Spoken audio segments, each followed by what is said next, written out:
విజయవాడ అవనిగడ్డ కరకట్టపై గత రాత్రి బస్తాల కొద్ది ఫైళ్లను తగలబెట్టడం కలకలం రేపింది. రాత్రి 9 గంటల సమయంలో కొందరు వ్యక్తులు ఇనోవా కారులో వచ్చి పెనమలూరు మండలం పెద్ద పులిమాక సమీపంలోని శ్రీనగర్ కాలనీ వద్ద కారు ఆపి బస్తాలు దించి కరకట్టపై తగలబెట్టారు. అదే సమయంలో అటుగా వెళ్తున్న టీడీపీ కార్యకర్త ఒకరు కాలుతున్న పత్రాలపై మాజీ మంత్రి పెద్దిరెడ్డి రామచంద్రారెడ్డి, కాలుష్య నియంత్రణ మండలి మాజీ చైర్మన్ సమీర్ శర్మ ఫోటోలు ఉండడాన్ని గమనించి వెంటనే పెనమలూరు ఎమ్మెల్యే బోడే ప్రసాద్ టీడీపీ నాయకులకు సమాచారం అందించారు.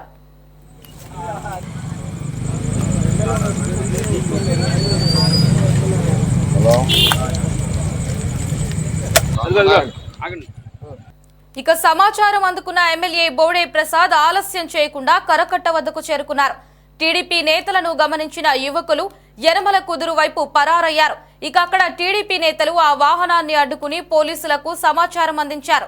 పోలీసులు అక్కడికి వచ్చి ఇద్దరిని అదుపులోకి తీసుకున్నారు. సమీర్ శర్మ సూచనతోనే ఫైళ్లు తగలబెట్టినట్లు ఇనోవా డ్రైవర్ నాగరాజు తెలిపారు. తగలబడిన ఫైళ్లు కాలుష్య నియంత్రణ మండలి, ఏపీ ఖనిజాభివృద్ధి సంస్థకు చెందినవగా అనుమానిస్తున్నారు.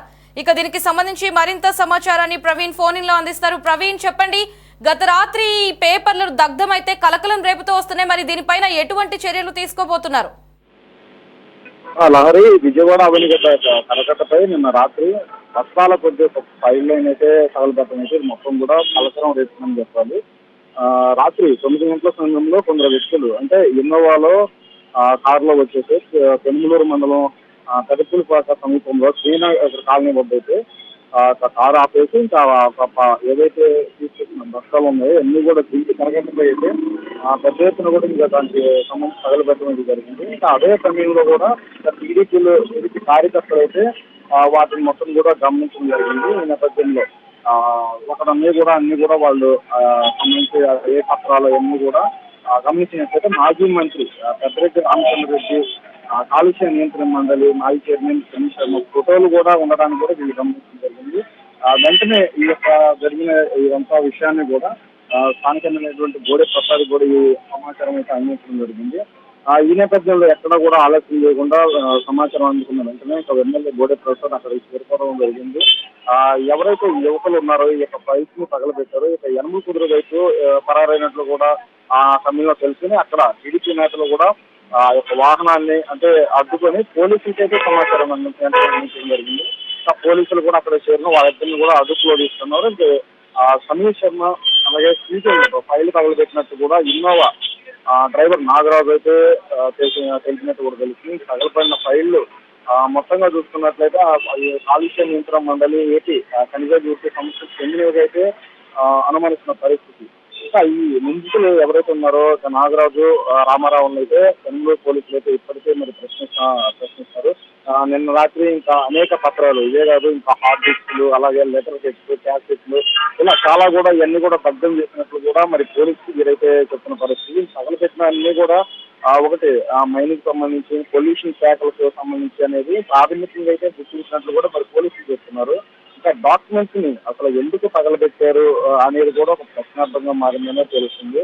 అయితే మనం గత ప్రభుత్వంలో చూస్తున్నట్లయితే అంటే 2019, 2024 వరకు కూడా వైసీపీ హయాంలో ఉన్న అధికార ఫైల్స్ బయటకు వెళ్ళకూడదని చూడాలంటే కూడా అధికారికి అయితే గతంలో రెవెన్యూ శాఖలకి స్పెషల్ రిజిట్ అంటే గత నెలలో భారత అయితే కీలక ఆదేశాలు జారీ చేశారు. ఇంకా రెవెన్యూ శాఖ పరిధిలోని కాంట్రాక్టర్ నిధులు విడుదల కావచ్చు, భూ కేటాయింపులు కావచ్చు, ఇంకా అధికారుల బదిలీ ఫైళ్లను నిలిపేయాలంటూ కొన్ని ఆదేశాలు కూడా ఇవ్వడం జరిగింది. కొన్ని నెలలో ఇంకా ఐటీ కమ్యూనికేషన్ విభాగంలో కూడా ఉద్యోగుల కంప్యూటర్లు, ఇంకా ల్యాప్టాప్లను కూడా ఇంకా అధికారికంగా కూడా తనిఖీ చేయడం జరిగింది. అది భారీ బందోబస్తు కూడా. అంటే వైసీపీ జగన్ ప్రభుత్వంలో చివరి రోజుల్లో కొన్ని భూ కేటాయింపులు కూడా చేశారని అధికారులు అయితే అనుమతించిన పరిస్థితి ఉంది. ఆ మేర కూడా గత నెలలో కొన్ని సూచనలు రెవెన్యూ శాఖ ఇంకా ప్రభుత్వం అయితే కొత్తగా ఇక్కడ ప్రభుత్వం ఆదేశాలు అయితే జారీ చేయడం, ఇంకా ఈ ప్రధానంగా రెవెన్యూ శాఖ మంత్రికి సంబంధించి ఫైళ్లతో పాటు ఇంకా డిజిటల్ ఫైల్ని కూడా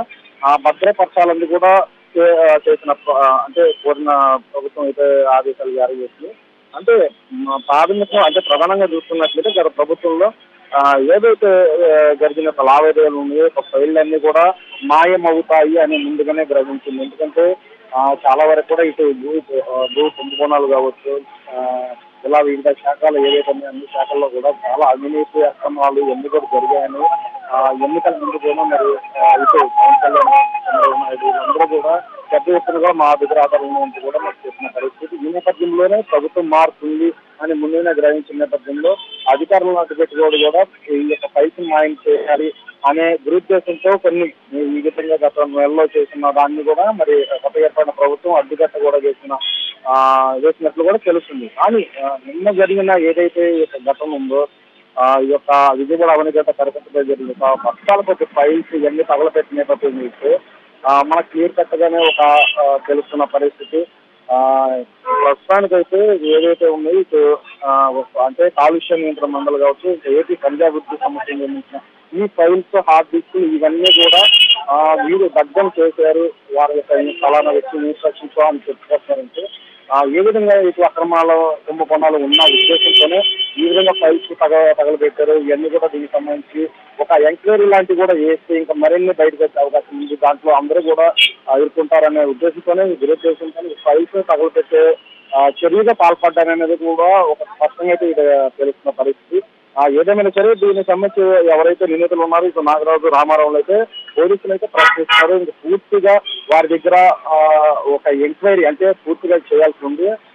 ఎందుకు వీటిని తగలబెట్టాల్సి వస్తుంది, ఏంటి, దీనికి ఒక మూలం ఏంటి, అంశం ఏంటి అనేది కూడా అన్ని వివరాలను సేకరించిన తర్వాత మనకి పూర్తి వివరాలు తెలిసే అవకాశం ఉంది. Right Praveen, thanks for the updates.